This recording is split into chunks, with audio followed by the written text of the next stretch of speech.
മറ്റൊരു റിപ്പോർട്ടാണ്. അതായത് ഈ കലോത്സവത്തിൽ പങ്കെടുക്കാനെത്തിയ ഒട്ടേറെ കൂട്ടുകാർ, അവരുടെ ഒരു കൂട്ടായ്മ, ആ കൂട്ടായ്മയുടെ സൗഹൃദം പേറുന്ന ഒരു ആൽബം അവർ ഒരുമിച്ച് ചേർന്ന് നിർമ്മിക്കുകയുണ്ടായി. ആ ആൽബത്തിന്റെ ഒരു റിപ്പോർട്ട് കണ്ടു തിരിച്ചു വരാം. ലിജോ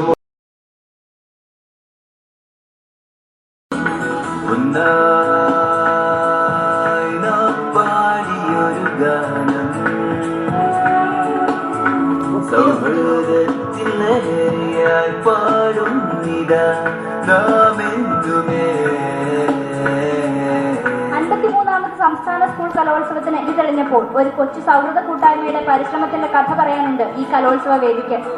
MSP ഹയർ സെക്കൻഡറി സ്കൂളിലെ +2 വിദ്യാർത്ഥികൾക്കാണ് തങ്ങളുടെ വിജയകഥ പറയാനുള്ളത്.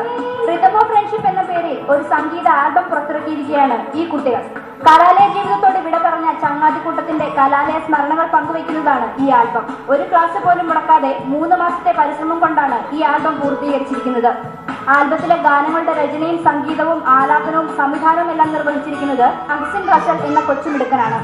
ആൽബത്തിൽ അഭിനയിച്ചിരിക്കുന്നതും ആൽബം നിർമ്മിച്ചിരിക്കുന്നതും ഈ കൂട്ടുകാർ തന്നെ.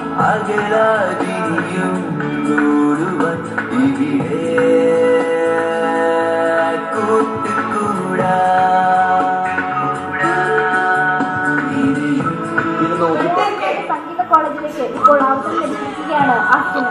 ഔദ്യോഗികമായി റിലീസ് ചെയ്തിട്ടില്ലെങ്കിലും യൂട്യൂബിലും ഫേസ്ബുക്കിലും ഹിറ്റായി കഴിഞ്ഞു ഈ ആൽബം. പാഠ്യേതര വിഷയങ്ങളിൽ മികവ് പുലർത്തുന്ന ഈ വിദ്യാർത്ഥികൾ പഠനത്തിലും ഒട്ടും പിന്നിലല്ല. ഇക്കാര്യത്തിൽ അധ്യാപകർക്കും മറിച്ചൊരു അഭിപ്രായമില്ല. വളരെ എല്ലാ കാര്യങ്ങളിലും, പഠനത്തിലാണെങ്കിലും അതുപോലെ സംഗീതത്തിലും മറ്റെല്ലാ കലാ കായിക മേഖലകളിലും മികവ് പുലർത്തുന്ന ഒരു വിദ്യാർത്ഥിയാണ് അഹ്സിൻ. പെയ്തു തോർന്ന മഴ പോൽ നാം ഇന്നുമേ